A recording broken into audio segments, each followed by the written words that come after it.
um, uh, uh, uh, mother and a daughter walk up to the stage to ask funding from waste for products that they are making out of waste. And I thought that it is an incredible idea. That is something which maybe we talk about, that we should not be using plastic. There is so much of waste products, the environment is getting hurt, the global warming is happening, but we really never deep dive and see that what we can do out of these waste products. But then I found that it is a brilliant idea, but the inputs that they got from the sharks there, that it was based on scalability. It was based on how scalable it is, how profitable it is. So these are also required when we think of any new business. So I mean, to start with, I think this is my pretty overview about business. If there is anything specific that anyone wants to ask, any specific industry we are talking about, please feel free to get in touch. In my 9 years of experience, I have majorly worked for startups. I have majorly worked for e-commerce startups, to be specific. A little bit of knowledge there. So anybody is wanting to have any question, ask any questions about it, please feel free to get in touch. Ma'am, Yeah. Sandipan again. Yeah. So, ma'am, actually, I have a particular question. Yeah. Like, in order to start a business or a startup, there is no particular route map, as far as I know. But the students or the participants over here today are mostly, there would be engineers, and some of them may they turn up as a entrepreneur someday. So, ma'am, if you can light on some points, like how they can plan. Right, I got it. Although I know that there are not particular route map. There are no route map actually. Yes, absolutely. But if you can provide any idea, or because currently there are lots of entrepreneurs are coming up nowadays. Right.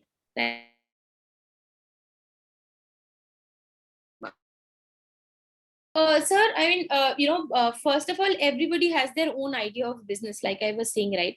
So if you ask me, I mean, like, I see engineers as not only doing something which is very related to the engineering field, but they can, of course, diversify themselves. You can all diversify yourselves, right? We all know the basic one trick of business, that is there is no trick. There is no rule book, there is no playbook, handbook as such to do business. If when I was just passing out of my college, and we were given this projects of doing something, making something, or doing something which is not there as of now. So I made a project for a watermelon plant, watermelon juice plant, to be very specific. And in that time, which is like the late I would say mid 2000s, there was no real fruit juice as such, or no yellow straw as such. So I was ideating to have my own watermelon juice plant, because watermelon is one product that cannot stay for long. The freshness goes away very easily, right? So that I had that idea in my mind. Unfortunately, I could not carry it out because I went for my MBS. I mean, you might have some business at home wherein you can look at how to expand that. And it is not necessarily, when we have a business at home, it is necessarily that you have to only multiply it by by the number of warehouses or the offices, or for some the shops. You can multiply you can diverse it into other platforms. Some having a distribution of certain products can go into warehousing. Some having vegetable shops can look at having a supermart. So I mean, like I said, there is no rule book or playbook. So for companies like Snapdeal, like the company I'm working now for, Leadership Boulevard Private Limited, known as Lead School, we are all into the same industry, but in a different way. So first of all, what we need to understand is what is that that we actually want to do. If we are interested to be an entrepreneur, we need to find out and zero down to that one point of interest. We need to find out that, okay, fine, this is where I think that I can shine, I can do brilliant in. We need to find out that to start with, the thumb rule is that we need to find out that one point of interest that we have. And then maybe when we have that interest point, we start ideating, we start researching on how the industry looks like. Like I said, e-commerce, it's full to the brim right now. 2009, 2010, it started, it went up in 2015, 16, and now it is actually a declining industry. Everybody has an e-commerce website, everybody is doing selling something or the other, no matter how many likes or how much reach you have, but still the website is running, making some profit. So we have to find out that what is the right fit. How is the industry growing? Is it a starting industry? The industry is just growing. Is it at its peak, or it is in a decline? That sensitivity has to be there. And the second point which I would like to mention, it has to be very, very well researched. When you are doing a business, to start a business, you have to ideate, you have to understand your market very well. And to understand your market, you have to read. It is not only that you need to understand your global or your local market, you have to understand the entire universe of it. So these are some points which I would say that then again we need to also find out about the finances. Is it a cost intrinsic business? If it is a cost intrinsic business, then how do we ensure that our flow of money is there? Capital is something which is very, very essential. So once we have an idea, once we know that, okay, our market is fit for our entry, we need to figure out our finances. If we are doing a startup business, initial funding is very, very important. You have to figure out who is that initial funder. Are you going to fund it out of your own pocket, or are you going to take borrow it from your family, or maybe banks and whatever? But that source of funding has to be very clear. Once that source of funding is very clear, you need to do a proof of your concept, whether that business that you have ideated, what you are trying to run, is it going to work? If today I put up a watermelon juice plant and I bottle it and I sell it, is it going to work? What are my competitors? Very, very, now although SWOT has different angles, we need to do a basic SWOT analysis as well, which is what are our threats, what are our weakness, what are our strength, and what is our opportunities.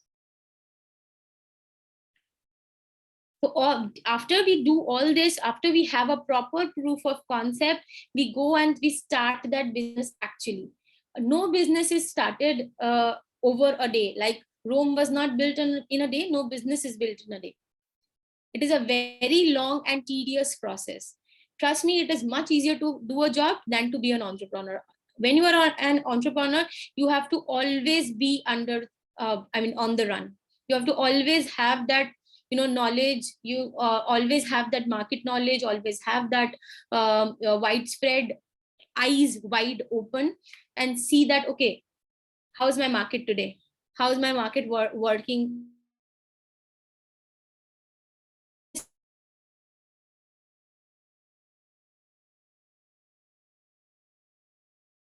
Tax.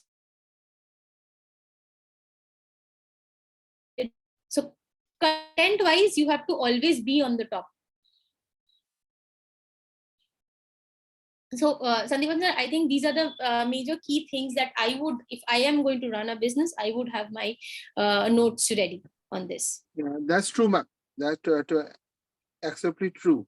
And based on the discussion that you made, I would like to I'd like to light up on some 4 points that you have said. Like, for a successful startup, there should be 4 basic things. One is idea, number 2 is determination, number 3 is thorough research, and number 4 is commitment. As you already told that as Rome was not built in a day, same applies to a business also. Right. So I think those are pretty much nice and encouraging words from you, ma'am. Thank you so much, sir. So if my students are to become a successful entrepreneur someday, at least they should have these particular 4 points in their mind. That is idea, determination, research, and commitment. Right, sir. So I hope maybe they have not interacted with you. Maybe they are thinking what they should say or how they can communicate. But maybe then they now have some basic idea after hearing from your end. Thank you, ma'am. Another thing I would really like to tell all of you here is that you're getting a lot of platforms these days. Please utilize the platforms. I mean, that is, it is, if you have to make a business someday, you also need to have constant communication with everyone around you, not only from your industry but from industries across. So communicate. I mean, like, when somebody is asking you a question, or maybe somebody is communicating with you, it is best that you also cross communicate. Trust me, you get brilliant ideas. And I've seen this happen in my current organization, in my previous organization, wherein leaders have come across, spoken to the field teams, and have got ideas which they have implemented in their companies and gotten a different source of revenue. So communication is another thing that we all need to work on. I know that our education system, it is pretty much rote learning. We need to learn a lot of things, and just write our papers and get great CGPAs and DGPAs. But then that is not the end of it. That is really not the end of it. When you start working, or maybe you're running your own organization, you will understand that okay, whatever I learned is of course important. It gives you a lot of content, lot of knowledge, but whatever I have done hands-on will give you even more better platform, even more better knowledge, and better understanding of execution. That is, which is very, very important these days. Thank you, Shandivan sir, for the platform. Thank you so much. Thank you, ma'am. Thank you. Truly said. So, Pooja, yes, please. Please start your conversation. Please take charge. Please take charge. Okay, sir. Thank you, ma'am, for your wonderful speech. I'm sure that our participants will be influenced by the session. So, if I also request our students, if they have any queries, please unmute yourself and ask, or you can put it in the chat box also. And I think I thank you again to our speaker, Ms. Priyodarshini Sarkar. And so here is a token of appreciation for you. I request Rajoshi sir to display the memento on the screen.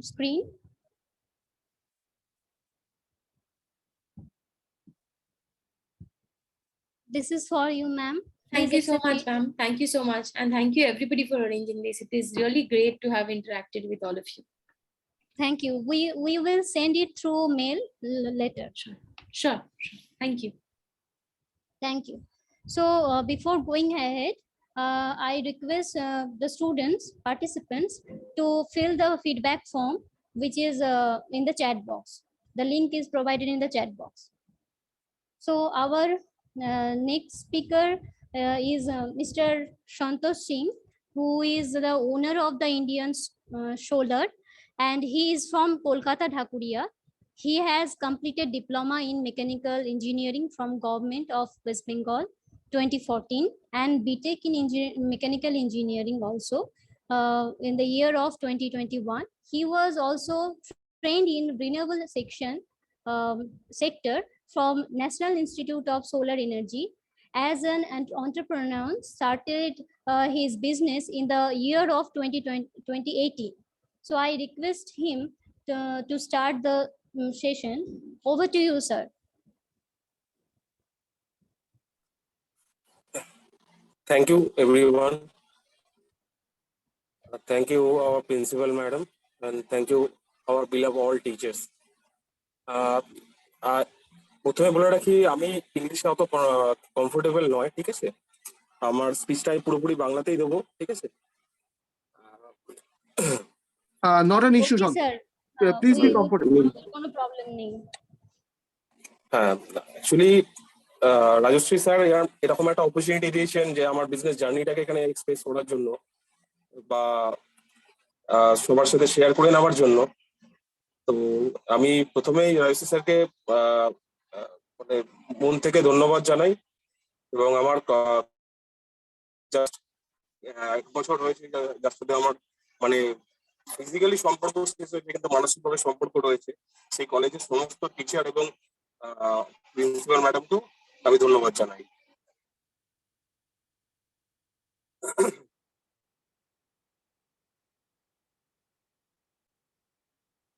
সবাই শুনতে পাচ্ছেন?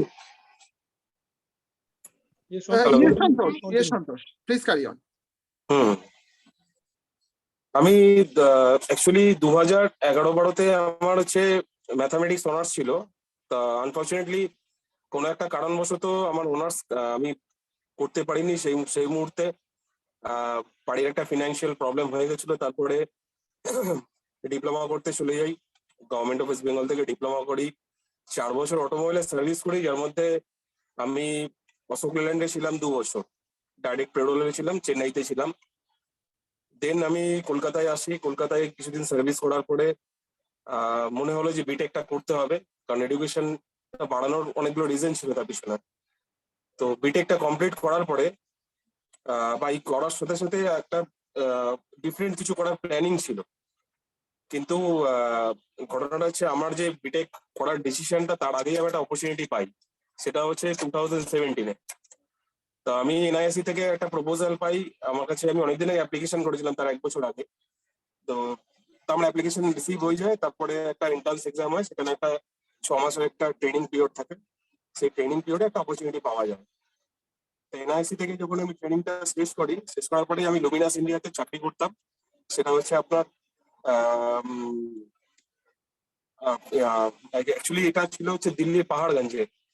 তা আমি entire Noida, greater Noida সমস্ত জায়গায় field supervisor হিসেবে বেশ কিছুদিন জব করলাম। তো জব স্যাটিসফ্যাকশন ছিল না বলেই আবার কলকাতায় মুভ করে আসলাম। এসে 2018-তে কলেজে এখানে অ্যাডমিশন নেওয়া, এবং একসাথে 2018-তে আমার এই ইন্ডিয়ান সোলার, এই যে আমার যে প্রপার্টারশিপ বা এখন যে প্রাইভেট লিমিটেড আমি করছি, তো এটার হচ্ছে জার্নি স্টার্ট। প্রথমত হচ্ছে আমি আমার যে ব্যাকগ্রাউন্ড বা আমার বিজনেস রিলেটেড কোনো ব্যাকগ্রাউন্ড ছিল না, যেরকম বা বিবিএ বা এমবিএ এরকম কোনো তো ব্যাকগ্রাউন্ড ছিল না। আর দ্বিতীয়ত হচ্ছে একদম নলেজটা খুবই কম ছিল। অ্যাজ এ এন্টারপ্রেনিয়ার যদি আপনি ধরেন, এই ব্যাপারে নলেজটা খুবই কম ছিল। কিন্তু পথ চলতে চলতে অনেক সময় অনেকবার ওষুধ খেতে খেতে আস্তে আস্তে করে জিনিসগুলো শিখতে পেরেছি। তো প্রথমত আমি সবাইকে বলতে চাই যে বিজনেস, এই যে কিছুক্ষণ আগে আমাদের শ্রদ্ধেয় ম্যাডাম যে কথাগুলো বললেন, তার মধ্যে একটা সত্যি ইম্পর্টেন্ট জিনিস, একটা বেসিক আইডিয়া কিন্তু সবার আগে দরকার পড়ে অবশ্যই। কিন্তু তার সাথে সাথে একটা জিনিস খুব দরকার পড়ে, যে আমি ফার্স্টেই আমার রিস্ক আমি কতটা নিতে পারবো, আর আমি বিজনেস যে স্টার্ট করবো তার মেন্টালিটিটা কিন্তু সবার আগে দরকার পড়ে। যে আমি বিজনেস স্টার্ট করবো সেই মেন্টালিটি এবং আমার রিস্ক আমি কতটা নিতে পারবো, এবং আমার মনের ভিতরে কতটা জেদ এবং কতটা উপলব্ধি আছে বিজনেসটার ব্যাপারে, সেটা কিন্তু সব থেকে বেশি ইম্পর্টেন্ট। আর তার সাথে সাথে কম্পারেটিভলি আমি যদি আরেকটা জিনিস চিন্তা করি, সেটা হচ্ছে জ্ঞান। ঠিক আছে, জ্ঞান বলতে তুমি আমি বা আপনারা যখনই আমরা কোনো বিজনেসের চিন্তা করি, সেই পার্টিকুলার ফিল্ডটার ব্যাপারে কিন্তু একটা ডেপথ নলেজ দরকার পড়ে। কারণ এই যে পার্টিকুলার যে ফিল্ডটা নিয়ে আমি বিজনেস করছি আজকে, ঠিক আছে, বা এরপরেও আমি চিন্তা সেটাকে বড় করার বা আরো অন্য কিছু এডিশন হবে এর সাথে। রিনিউয়েবল সেক্টরে হচ্ছে সোলার হচ্ছে সব থেকে বুমিং ইন্ডাস্ট্রি। ঠিক আছে, যখন এই সেক্টরে আমি ট্রেনিং নিই বা সেক্টর সম্পর্কে জানতে পারি, ঠিক আছে, বা এখন টিল টুডে হচ্ছে ইন্ডিয়াতে হয়তো 20 থেকে 25% মানুষ সোলার সম্পর্কে অবগত, বাদ বাকি মানুষ এই সোলার জিনিসটা এখনো বেসিক্যালি খায় না মাথায় মাথায়, এই জিনিসটা অনেকেই বোঝে না। এবং এই জিনিসটা আস্তে আস্তে হয়তো অবগত হবে সমস্ত মানুষ, মানুষের জ্ঞানের পরিধির মধ্যেও আসবে। দ্বিতীয়ত হচ্ছে আমরা ওয়েস্ট বেঙ্গলে যেখানে মানে সবাই যেখানে আমাদের বাসস্থান, ঠিক আছে, ওয়েস্ট বেঙ্গল রিনিউয়েবল সেক্টরের চিন্তাধারা কিন্তু অনেকটা লেটে এসছে। আমরা হচ্ছে সত্যি কথা এদিক দিয়ে বলতে পারেন যে আমরা লেট রাইজার। বেসিক্যালি যেরকম সোলারটা হচ্ছে কিন্তু ওয়েস্ট বেঙ্গলে প্রথম যে সোলার পাওয়ার প্ল্যান্ট হয় সেটা হচ্ছে অ্যাকচুয়ালি 2009 থেকে 2011-র মধ্যে। সেটা হচ্ছে ডিপিএল এর একটা প্রজেক্ট ছিল, দুর্গাপুর প্রজেক্ট লিমিটেড, 2 মেগাওয়াটের একটা প্রজেক্ট ছিল। সেই প্রজেক্টটা এখনো ভায়াবল, মানে এখনো অনগোয়িং প্রজেক্ট। সেখান থেকে অলরেডি ইলেকট্রিসিটি এখনো জেনারেশন হচ্ছে, ওখান থেকে সাপ্লাইও হচ্ছে, ঠিক আছে। কিন্তু তারপরেও কিন্তু ওই যে একটা ফেজ 2009 এর পরের থেকে 2011 বা তারপরে যে একটা ফেজ থাকে 3-4 বছরের, অনেকটা একটা গ্যাপ ক্রিয়েট হয়ে গেছিল। আমাদের এখান থেকে ম্যানুফ্যাকচারিং হতো, বিভিন্ন কোম্পানি যেরকম ছিল, ওয়েবসোল ছিল, বিক্রম সোলার ছিল, বা আরো বেশ কিছু ছোট বড় কোম্পানি ছিল যারা ম্যানুফ্যাকচারিং করতো, এবং তাদের ম্যাক্সিমাম সাপ্লাইটা কিন্তু আউট অফ ওয়েস্ট বেঙ্গল হতো। মানে ইউটিলাইজেশনটা আমাদের ওয়েস্ট বেঙ্গলের ক্ষেত্রে অনেকটাই কম ছিল। আমি কথাটা হয়তো ওইভাবে বলতে পারছি না, মানে আমাদের অ্যাওয়ারনেসটা তৈরি হয়েছে আফটার 2015, যে মানুষ সোলারটাকে নিজের করে বা নিজের মতন করে নিতে শিখতে পেরেছে। দ্বিতীয় হচ্ছে আজ থেকে আপনি বা আমি যদি চিন্তা করি যে এই মুহূর্তে, ঠিক আছে, এখন বেসিক যে ইলেকট্রিসিটি যে আমাদের যে রিকোয়ারমেন্ট রয়েছে প্রত্যেকের ফ্যামিলিতে, যদি আমি আরবানে থাকি বা রুরালে থাকি, ঠিক আছে, প্রত্যেকের একটা বেসিক কিছু, মানে যদি নর্মাল ফ্যামিলি হয় তারও মোটামুটি মান্থলি 100-120 ইউনিট একটা কনজাম্পশন থাকে, ঠিক আছে। কিন্তু সেই ক্ষেত্রেও মানে একটা আরবান বা রুরাল এরিয়াতে প্রবলেমটা হচ্ছে এখানে যে আমার যদি আরবান এরিয়া হয় সেক্ষেত্রে আমার হয়তো আনইন্টারাপ্টেড ইলেকট্রিক সাপ্লাই আমি পাচ্ছি, ঠিক আছে। কিন্তু যখন ন্যাচারাল ক্যালামিটিস বা যখন যে কোনো বড় কোনো আপনার মানে প্রাকৃতিক যখন যে কোনো দুর্যোগ আসছে, ঠিক আছে, সেক্ষেত্রে একটা লং টাইম একটা আমাদের ইলেকট্রিসিটি থাকছে না। সবার ক্ষেত্রে জেনারেটর, সবার ক্ষেত্রে ইনভার্টার বা ব্যাটারি সিস্টেম যেগুলো হয় সেগুলো ইম্পোর্ট করা বা সেগুলোকে নিয়ে চলাটাও সম্ভব নয়, কারণ আমরা এগুলো হচ্ছে জাস্ট ইমার্জেন্সি পারপাসে ইউজ করি। একটা টাকা ইউটিলাইজ হয়ে গেল, সেটাকে তো ফুল টাইমে যদি না ইউজ করতে পারি তাহলে আলটিমেট সেই ইউটিলাইজ যে টাকাটা দিয়ে আমরা করতে চাইছি সেই টাকাটা আমার রিকভার হবে না। সোলারের ক্ষেত্রে প্রতিবন্ধকতা গুলো থাকে না, যদি একবার যে কোনো মানুষ যদি সোলার নিয়ে চিন্তা করে সেটাকে ইনস্টলেশন করে নেয়, ঠিক আছে, তারপর থেকে সেটাকে পার্টিকুলার সেই রেগুলার বেসিসে ইউজ করতে পারবে। পার্সোনালি তার আপনার হচ্ছে যে কনভেনশনাল পাওয়ার আছে, পাওয়ার সোর্স, সেটা হচ্ছে WPSCDCL হতে পারে, CSC হতে পারে, DPL হতে পারে, মানে যে কোনো অর্গানাইজেশন হতে পারে যারা সাপ্লাই দেয়, এগুলোকে প্যারালালি ইউজ করতে পারবে। আমি আমার কোম্পানির সম্পর্কে ইন্ট্রোডাকশন অল্প করে দিয়ে রাখি। আমার 2018-তে জার্নি আরম্ভ। আমার দ্য ইন্ডিয়ান সোলারই আমি প্রথমে আমার মানে প্রপার্টি, আমি লাস্ট ইয়ার এটাকে প্রাইভেট লিমিটেড করানোর জন্য প্ল্যানিং করেছি, ঠিক আছে। আইসি স্যার, আপনি ফার্স্ট সেকেন্ড স্লাইডটা একটু মুভ করবেন।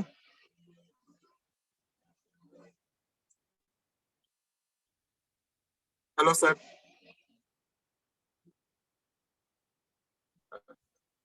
হ্যালো হ্যাঁ, হ্যালো হ্যালো। রাজশ্রী স্যার। হ্যাঁ হ্যাঁ, ঠিক আছে, সেকেন্ড স্লাইড ছিল, সেকেন্ড স্লাইড। হ্যাঁ, থ্যাংক ইউ। তো আমার আমার হচ্ছে কলকাতা বেস, মানে আমাদের পার্টিকুলার হচ্ছে আমাদের হেড অফিস কলকাতাতে ঢাকুরিয়াতে থাকলেও আমার বেশ কিছু ব্রাঞ্চেস রয়েছে, যেরকম বর্ধমান রসুলপুরে ব্রাঞ্চ রয়েছে, উত্তর 24 পরগনা বারাসাতে ব্রাঞ্চ রয়েছে, মানে একদম চাপাডালি মোড়ে। আচ্ছা, আমাদের আরেকটা ব্রাঞ্চ রয়েছে হচ্ছে মুর্শিদাবাদ রঘুনাথপুরে ব্রাঞ্চ রয়েছে। আমাদের রিসেন্ট আরেকজনের সাথে কথাবার্তা হচ্ছে, সেটা অবশ্যই আমাদের এই স্টেটের বাইরে, সেটা হচ্ছে উড়িষ্যা আঙুলে, এবং সেটা আমার এই প্রাইভেট লিমিটেড কমপ্লিট হয়ে যাওয়ার পরে তাদের সাথে একটা বন্ডিং তৈরি হবে। বেসিক্যালি আমাদের কোম্পানির হচ্ছে মোটো হচ্ছে আমরা ফসিল ফুয়েলটাকে,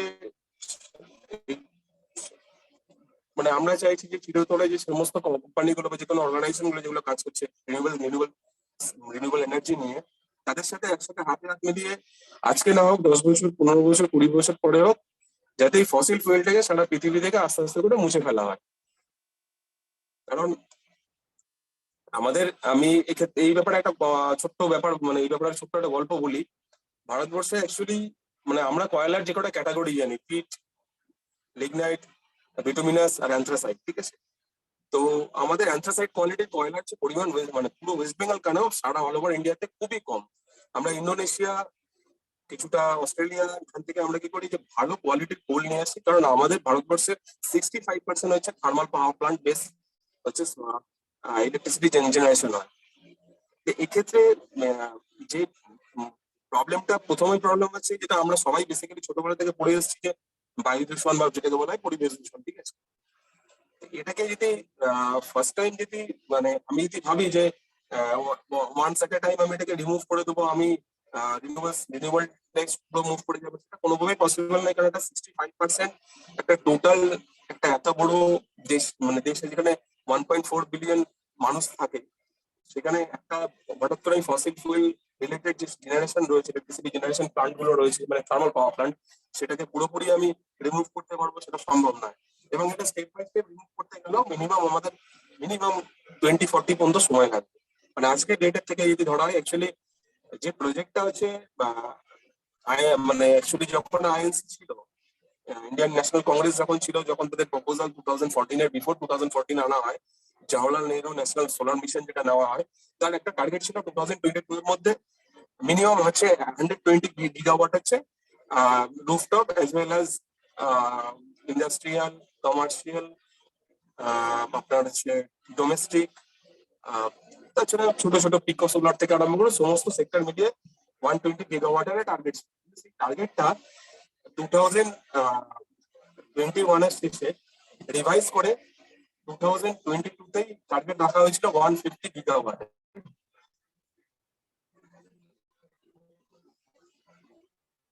হ্যালো, সবাই শুনতে পাচ্ছেন?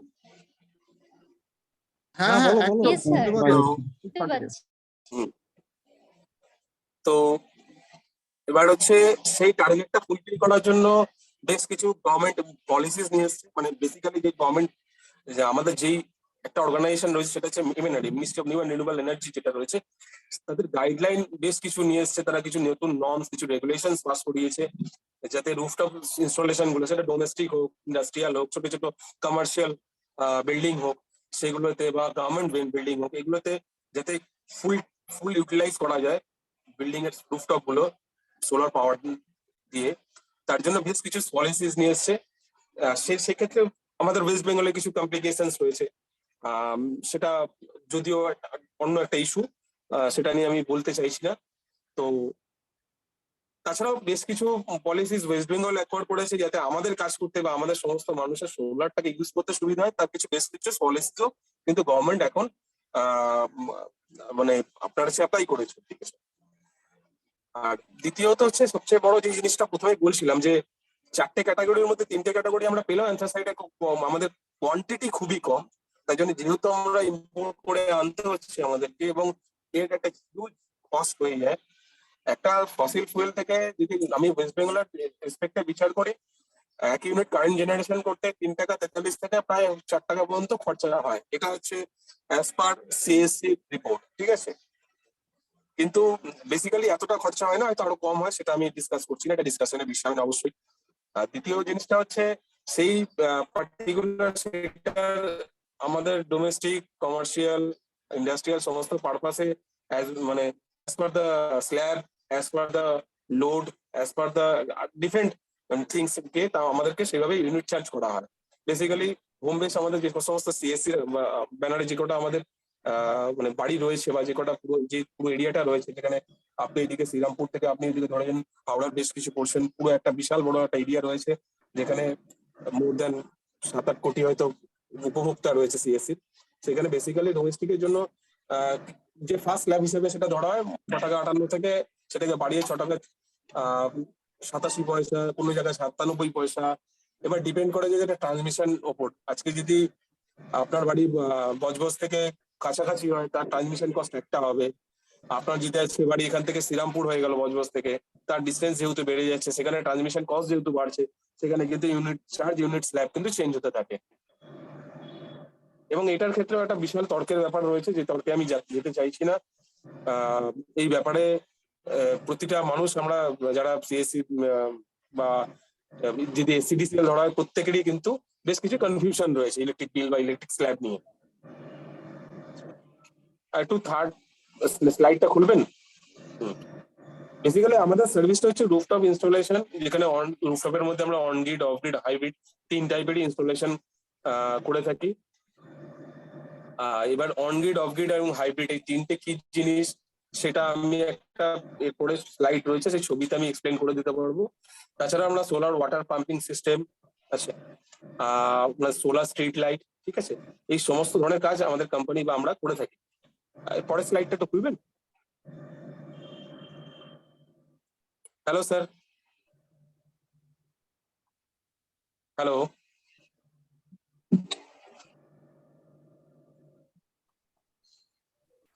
হ্যালো স্যার, হ্যাঁ হ্যাঁ, পরের স্লাইডটা। তো টাইপস অফ সোলার সিস্টেমের আগে আমি বলে রাখি যে সোলার সিস্টেমটা অ্যাকচুয়ালি কাজ কি করে। অ্যাকচুয়ালি সান রে এর মধ্যে ফোটন, আমি ডিটেলসে একদম যাচ্ছি না, আমি বলে দিই আমি সবাইকে, আপনাদের বা তোমাদের সবাইকে বলে দিই যে সূর্য যে কিরণটা যখন আসে না, সানরেজ যখন আসে, তার মধ্যে ফোটন পার্টিকেল থাকে, ঠিক আছে। এই ফোটন পার্টিকেল হচ্ছে আমাদের হ্যালো হ্যালো হ্যাঁ, হ্যালো বলো কন্টিনিউ করো। হ্যালো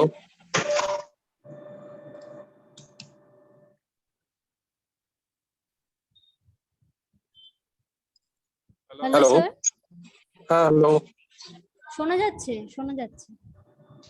আচ্ছা, তো বেসিক্যালি হচ্ছে এই ফোটন পার্টিকেল হচ্ছে সেমিকন্ডাক্টর বেস, যে আমাদের অ্যাকচুয়ালি প্যানেলটা সোলার পিভি মডিউল যেটা হয়, টোটালি সেমিকন্ডাক্টর বেস টেকনোলজির উপরে তৈরি করা, ঠিক আছে। তো এইখানে যখন হচ্ছে এই সমস্ত ফোটন পার্টিকেল এসে অ্যাকচুয়ালি কিছু লেয়ার্স থাকে, সেই লেয়ার্স গুলোর উপরে আমরা যেরকম বেসিক যে সেমিকন্ডাক্টর ফিজিক্স যেটা পড়েছি, ঠিক আছে, যে একটা পজিটিভ টার্মিনাল, একটা পজিটিভ আর এবং একটা নেগেটিভ টার্মিনাল থাকে, তার মাঝখানে একটা বার থাকে, যেটাকে বাস বার বলা হয়, ঠিক আছে। তো ব্যাপারটা হচ্ছে দুটো টার্মিনালের মাঝখানে যখন এই ফোটন পার্টিকেল এসে হিট করে, ঠিক আছে, তখন ইলেকট্রন গুলো চার্জ হওয়ার পরে ওরা কি করে মুভ করে। এবার বাস বার দিয়ে যখনই মুভ করে, তখন হচ্ছে এর ভিতরে বেশ কিছু ইন্টারনাল প্রিন্সিপাল থাকে, যার মধ্যে দিয়ে এই ইলেকট্রিসিটিটা বাইপাস করে, মানে ইলেকট্রন গুলো বাইপাস করে মানে আপনার অ্যাজ এ রেজাল্টেন্ট আপনার হচ্ছে ইলেকট্রিসিটি আমাদেরকে প্রোভাইড করে থাকে, ঠিক আছে। তা আমি বেসিক্যালি যেটা বলছিলাম যে সোলার পাওয়ার বেসিক্যালি 3টে সিস্টেম হয়। এক হচ্ছে অন গ্রিড পাওয়ার সিস্টেম, একই হচ্ছে অফ গ্রিড পাওয়ার সিস্টেম, একটা হাইব্রিড পাওয়ার সিস্টেম, ঠিক আছে। তা এই 3টে সিস্টেম একটা ছবিতে আমি ডিসকাস করে মানে করতে পারি। স্যার একটু ছবিটা খুলবেন।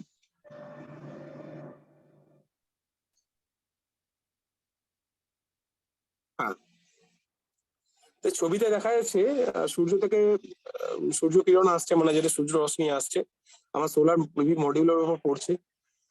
মডিউলের উপরে পড়ার পরে একটা চার্জ কন্ট্রোলার দেওয়া আছে, ঠিক আছে। এবার হচ্ছে এটা হচ্ছে অ্যাজ পার দা রিকোয়ারমেন্ট, আমি বলে দিই। এখানে বেসিক ফাংশন হচ্ছে প্যানেল, ইনভার্টার, ব্যাটারি যদি থাকে ব্যাটারি এবং গ্রিড।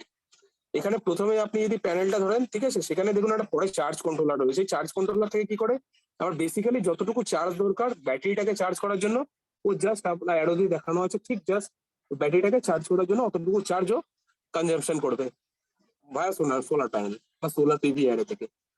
এবার অনেকগুলো প্যানেল হলে সেগুলোকে অ্যারে বা আপনার অনেকগুলো প্যানেল হলে সেগুলোকে স্ট্রিং, সেগুলো অন্যান্য প্রতিটাই, মানে যত আমার প্যানেল বা মডিউল যত বাড়াবো, সেগুলো হচ্ছে তা এই আপনার হচ্ছে স্ট্রিং বা আমার অ্যারে তৈরি হবে।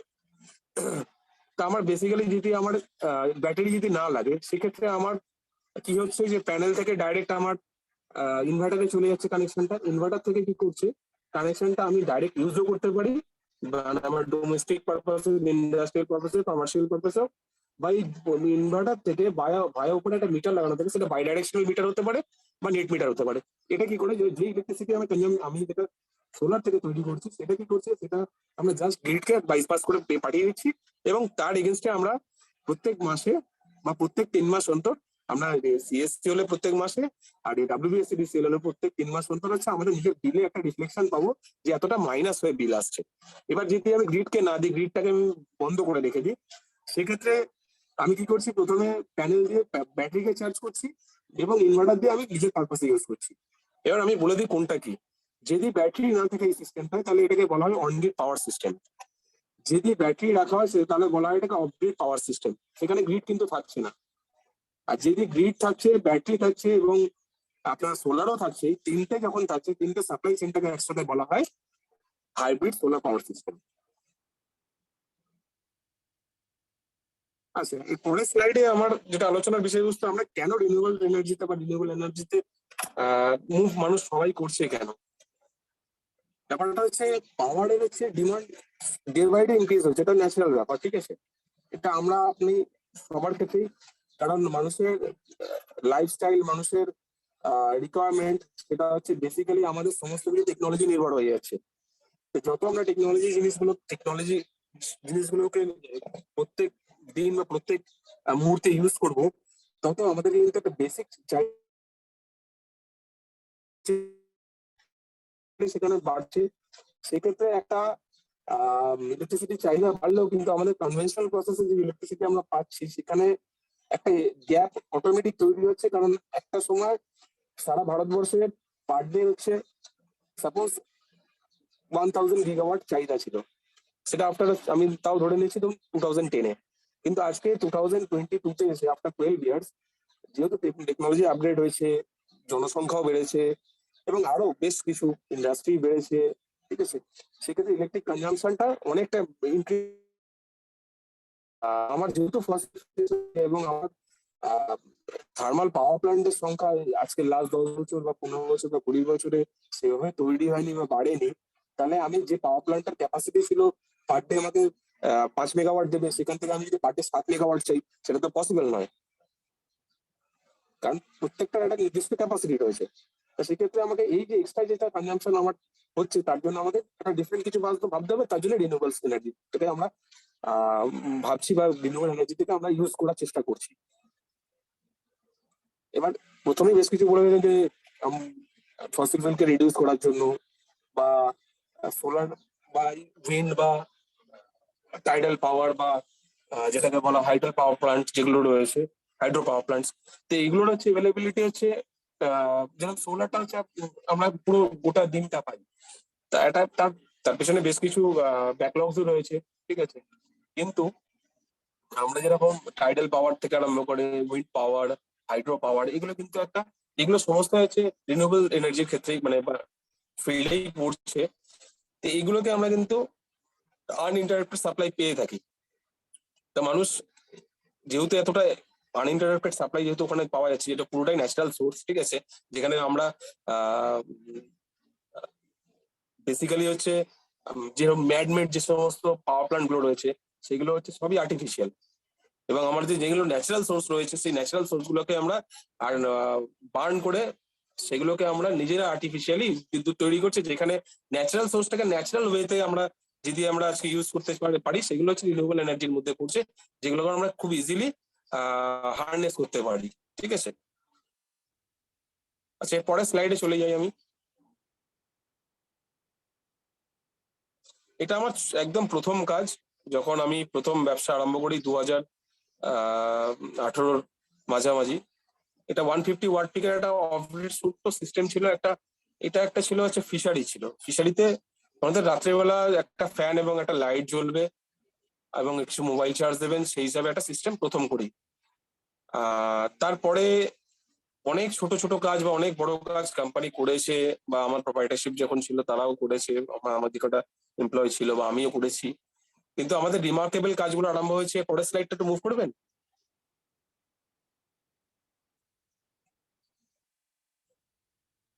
এটা হচ্ছে আমাদের 2020-তে জাস্ট লকডাউন শেষ হয়েছে, আপনার জুলাইয়ের শেষের দিকে একটা গুয়াহাটি আসামে কাজ ছিল 25 কিলোওয়াটের, এটা আইএনসি ছিল, ইনস্টলেশন এন্ড কমিশনিং। লাকিলি আমি তখন আমার প্রোভাইডারশিপ, ঠিক আছে, তখন আমার কোম্পানি ফরমেশন হয়নি, আমাদের 7-8 জন মেম্বার ছিল, যার মধ্যে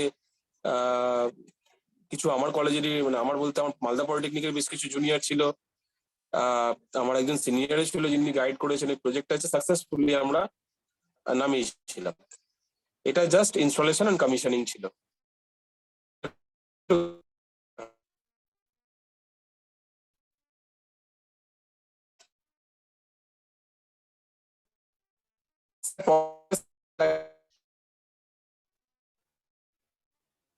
হ্যালো স্যার। হ্যাঁ, এটা হাওড়া আমপুরের ডেটা কলেজ আছে। এটা হচ্ছে আমারই সিনিয়র যিনি কনসালটেন্ট ছিলেন, তা ওনার থ্রুতেই এই কাজটা আমাদের একসাথে করা, ঠিক আছে। এটাও আইএনসি ছিল 30 কিলোওয়াটে। তো এই কাজটাও বেশ মানে সাকসেসফুলি করার পরে আমরা শুধু আইএনসি নয়, এরপরে আমরা এটার এএমসিও পেয়েছি, এবং সেটা হচ্ছে জাস্ট 1 বছর পরেই আমরা এটার এএমসি পেয়েছি, আমরা কোম্পানি আমাদেরকে ডেকে দিয়েছে। আচ্ছা, এর পরের স্লাইডটা স্যার।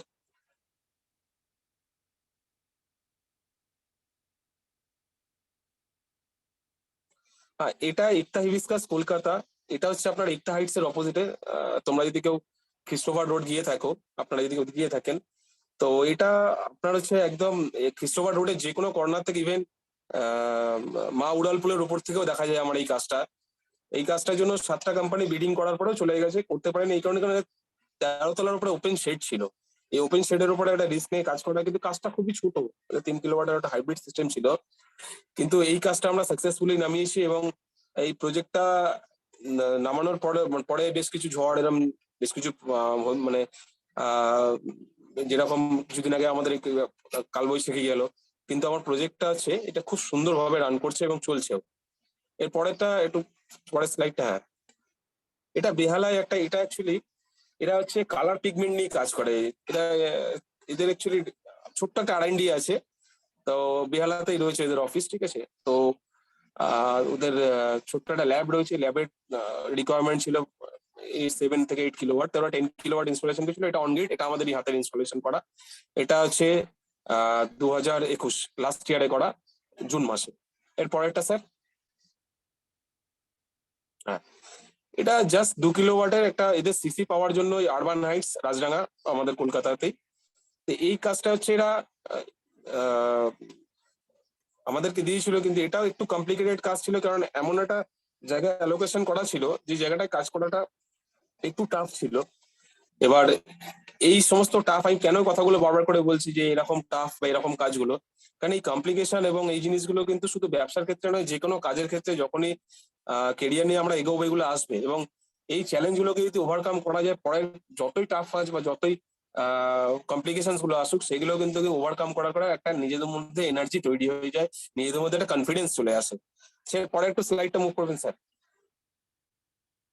এটা লাস্ট ইয়ার কাজ করা।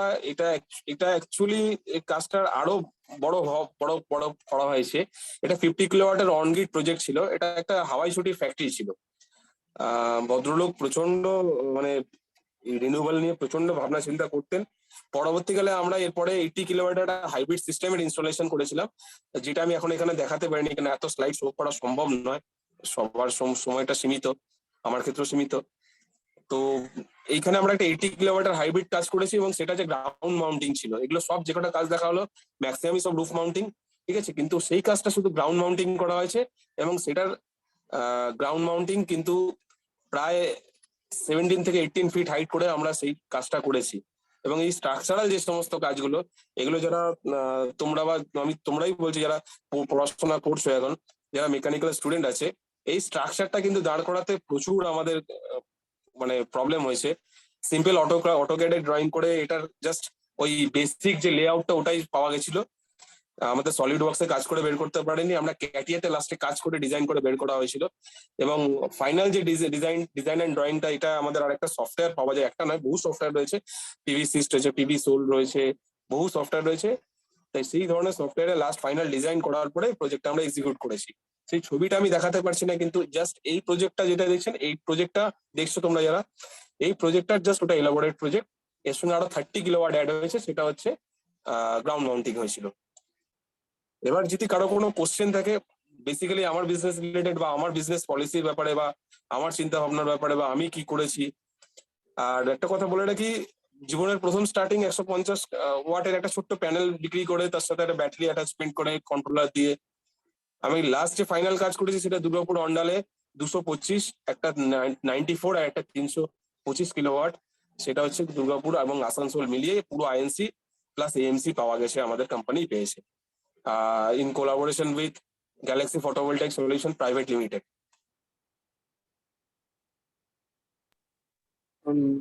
কারোর যদি কোনো কিছু জিজ্ঞাসা থাকে বলতে সন্তোষ, পারবে। আমি সন্দীপন হ্যাঁ। স্যার বলছি। হ্যাঁ। আমার একটা কোয়ারি আছে। হ্যাঁ, বলুন। লাইক অ্যাকচুয়ালি যে কোনো ইঞ্জিনিয়ারিং ব্যাকগ্রাউন্ডেই একটা কমন ব্যাপার থাকে, যে কোনো ইনোভেশন বলো বা যে কোনো, যে ওয়েস্ট ম্যানেজমেন্ট, রাইট? মানে ইনফ্যাক্ট আমরা যে এখন যে ফুয়েল সোর্স যেটাকে আমরা এখন প্রাইমারি ইউজ করছি, প্রাইমারিলি সেটা হচ্ছে আইদার পেট্রোলিয়াম বা কোল, রাইট? তো এইটা কেন আমরা এত চিন্তা করছি, মানে এটার একটা ওয়েস্ট তৈরি হচ্ছে যেটা আমরা actually it is very much harmful to our environment, correct? আর আমরা এখন কেন সোলার সেলটাই কেন বেশি, বা ইলেকট্রিক ভেহিকল যে ইভি কেন এটাকে এত বারবার বলছে, কারণ এটাকে বলছে গ্রিন ক্লিন এনার্জি বলে, রাইট? কিন্তু আমার একটা কোশ্চেন হলো যে এই যে পার্টিকুলার সেলগুলো এখানে ইউজ করা হচ্ছে যে সোলার প্যানেলে, ধরো এগুলো maybe they are renewable, right? কিন্তু আফটার সার্টেন টাইম এরা তো আর যেটাকে আমরা বাংলায় বলি পুনর্ব্যবহারযোগ্য বা রিসাইকেল হবে কি হবে না, তাই তো স্যার আপনার কোশ্চেন এখানে? হ্যাঁ, আমি কেন কোশ্চেন বললাম, মানে আমার একটা ছোট অভিজ্ঞতা শেয়ার করবো। আমি যখন নিউজিল্যান্ড অস্ট্রেলিয়াতে ছিলাম, তো ওখানে আমি একটা প্রজেক্ট হতে দেখেছিলাম যে স্পেশালি অস্ট্রেলিয়ার কুইন্সল্যান্ড আর ভিক্টোরিয়া রাজ্যে ওখানকার একটা মানে অন্তত 20 লাখ 22 লাখ এই সংখ্যাটাকে বাড়িতে যেখানে সোলার পাওয়ার সেল ইউজ করা হচ্ছে ফর দ্য লাস্ট 15 ইয়ার্স। মানে আমি যে সময় কথা বলছি এটা 2014-15 সালের কথা, মানে তারও 15 ইয়ার্স আগে থেকে চলছে। তো টপ মানে লেখাটা ছিল মানে যে আফটার 5 ইয়ার্স ওইগুলো আর ইউজ করা যাবে না, তাহলে ওই ওয়েস্ট কি হবে? তো সেটাই আমার আমি 2014 সালে ইউটিলাইজেশনটা 5 ইয়ার্স এর পরে করা যাবে না। হ্যাঁ, মানে ওরা অলরেডি তখনই ওটা 15 ইয়ার্স 16 ইয়ার্স রান করছে ওই ফুয়েল সেল, মানে ওই যে প্যানেল, তারপরে আর 5 বছর বলেছে। হ্যাঁ, বলছে 5-6 বছর পর তো সেগুলো আর নট ইউজেবল। তো সেক্ষেত্রে ইউনিভার্সাল বেসিক্যালি স্যার আমি বলি, এবার আমি আপনার ব্যাপারটা বুঝেছি। আমি হ্যালো, হ্যাঁ সরি, শুনতে পাচ্ছেন স্যার? হ্যাঁ শুনতে পাচ্ছি। তো আমি এটা বলছিলাম যে সেক্ষেত্রে মানে এরপর মানে ওই পার্টিকুলার সেলগুলো তাহলে ভবিষ্যৎ কি হবে, ওটা থেকে যে ওয়েস্ট জেনারেট হচ্ছে? এক্স্যাক্টলি, আমি তাও বলি আপনাকে স্যার। প্রথমত স্যার, ইউনিভার্সাল ওয়ারেন্টি হচ্ছে সোলার প্যানেল, মানে অ্যাকচুয়ালি সোলার সেল প্যানেলটা বলাটা ভুল হবে, প্যানেলটাকে তো এন্টায়ার ধরা হয়। সেল গুলো মানে যেটা ওয়ারেন্টি হয় স্যার, মানে ওদের পারফরমেন্স ওয়ারেন্টি 25 ইয়ার্স দেওয়া হয়, ঠিক আছে? আর শুধু ভারতবর্ষ নয়, সারা পৃথিবী জুড়ে, ঠিক আছে, এখন পর্যন্ত যদি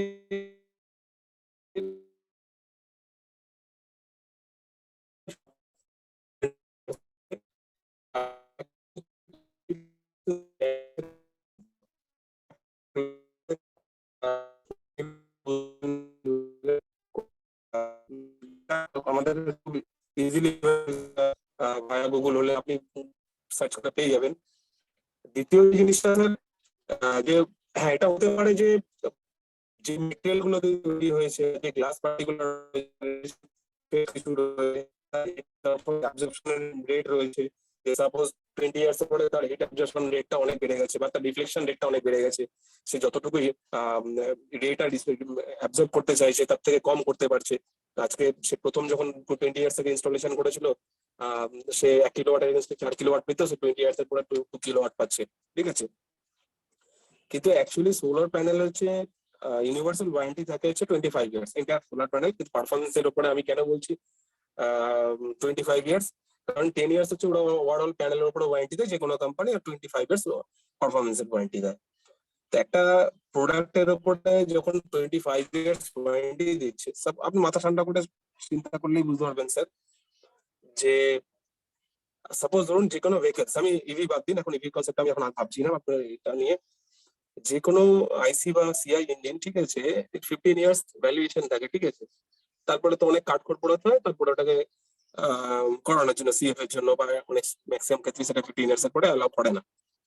তো একটা পার্টিকুলার থিংস যার শুধু যাকে মেনটেনেন্স বলতে, যাকে একবার যদি ছোটখাটো প্ল্যান্ট হয়, বড় প্ল্যান্টের ক্ষেত্রেও সবার সেম, তার কিছু ওয়্যারিং আছে আপনার হচ্ছে, বা আদার্স যে সমস্ত সার্কিট ব্রেকার্স রয়েছে বা আদার্স থিংস গুলো রয়েছে, সেগুলোকে একটা part by part, time by time চেঞ্জের বা সেটাকে মেনটেন করার একটা ব্যাপার থাকে। কিন্তু প্যানেল গুলো যেগুলো রয়েছে একটা রুটিন ওয়াইজ সেটাকে জাস্ট ডাস্ট ফ্রি করে দিলে আফটার 25 ইয়ার্স আপনি কিন্তু জেনারেশন পাবেন, প্রথমত।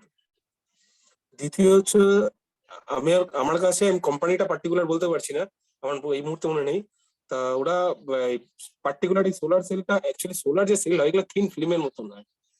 তো এগুলোকে রিসাইকেল বলতে, এগুলোকে ওরা ক্রাশ করে এটাকে নতুন করে আবার মানে আবার বাই প্রোডাক্ট যেটা ছিল আমাদের সিলিকনের, বা যখন বোরন হয়, বা আপনার হচ্ছে ক্যাডমিয়াম টেলোরাইট হয়, এই সমস্ত যে মাদার ফর্মেশন ছিল সেই ফর্মেশনে নিয়ে যেত, মানে নিয়ে যেতে পারবে, সেইভাবেই কিন্তু চেষ্টা করছে। ওকে, তো বুঝতে পেরেছি। হুম ঠিক আছে, thank you, thank you. Hmm Pooja, over to you. Okay, sir. Thank you, our speaker, for your wonderful speech. Now, so here we have a token of appreciation for you. I request Sonipon sir to display over the screen.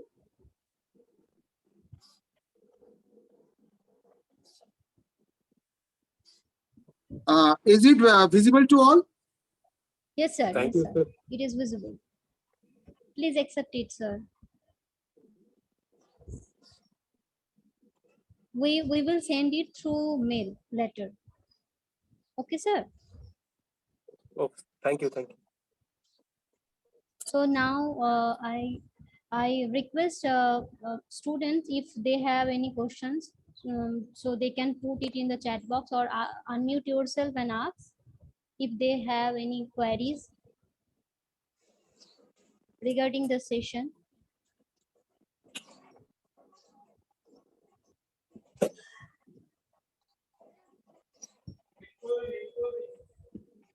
Oh, okay, sir. So now I conclude this online session by thanking our honorable speaker for their inspiring speech, and the principal ma'am of our college to being with us. And thank you all the IIC members and civil engineering and mechanical engineering department members for conducting such encourageous sessions. And lastly, I thankful to all the participants for joining us today and make it success. So I hope you have learned and enjoyed the session a lot. And that's it from the today's session. And thank you, everyone. We are signing off.